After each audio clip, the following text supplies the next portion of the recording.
શક્તિપીઠ અંબાજી ખાતે આજે આદિશક્તિ માં અંબાનો પ્રાગટ્ય દિવસ એટલે કે પોષી પૂનમ ખૂબ જ ધામધૂમથી ઉજવવામાં આવશે। પોષી પૂનમ નિમિત્તે દર વર્ષની પરંપરા મુજબ ગબ્બર ગોખથી અખંડ જ્યોત લાવવામાં આવશે। ત્યારબાદ શક્તિદ્વારથી એક ભવ્ય શોભાયાત્રા નીકળશે, જેમાં 40થી વધુ વિવિધ ઝાંખીઓ આકર્ષણનું કેન્દ્ર બનશે। સમગ્ર અંબાજી નગરી માં અંબાના જયઘોષથી ગુંજી ઉઠશે।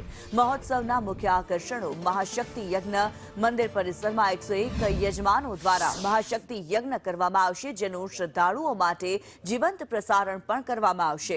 આ અવસરે 2100 કિલો સુખડીનો પ્રસાદ વિતરણ કરવામાં આવશે।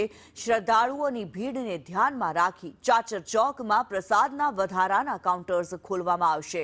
પોષી પૂનમ શાકંભરી નવરાત્રીનો અંતિમ દિવસ હોવાથી માતાજીને વિવિધ શાકભાજીઓનો ભવ્ય અન્નકૂટ ધરાવવામાં આવશે।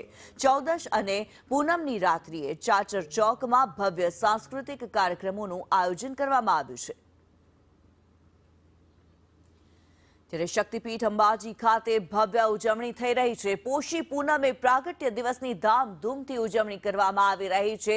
ચાચર ચોક શણગારવામાં આવ્યો છે અને શાકંભરી નવરાત્રીનો અંતિમ દિવસ છે, જેથી માતાજીને શાકભાજીનો અન્નકૂટ ધરાવવામાં આવ્યો છે। પોષી પૂનમે માં અંબાનો પ્રાગટ્ય દિવસ, જેની ધામધૂમથી ઉજવણી કરવામાં આવી રહી છે। ગબ્બરના ગોખમાં અખંડ જ્યોત જે છે તેની પૂજા કરવામાં આવી રહી છે। શક્તિપીઠ અંબાજીમાં માં અંબાનો સુખડીનો પ્રસાદ ધરાવવામાં આવ્યો છે, જે સુખડીનો પ્રસાદ 2100 કિલો જેટલો બનાવવામાં આવ્યો છે અને માઈ ભક્તોને આ પ્રસાદ વહેંચવામાં આવશે। અલગ અલગ ઝાંખીઓ, માતાજીના વિવિધ સ્વરૂપો અને ધાર્મિક મહત્વને રજૂ કરવામાં આવી રહ્યું છે। આ પ્રાગટ્ય મહોત્સવ ખૂબ જ ભવ્યાતિ ભવ્ય રીતે ઉજવવામાં આવી રહ્યો છે। માં અંબાના ધામમાં આજે ઉજવણીનો માહોલ છે। આજે પોષી પૂનમનો પર્વ અને પોષી પૂનમે આજે માં અંબાના પ્રાગટ્ય દિવસની ઉજવણી કરવામાં આવી રહી છે।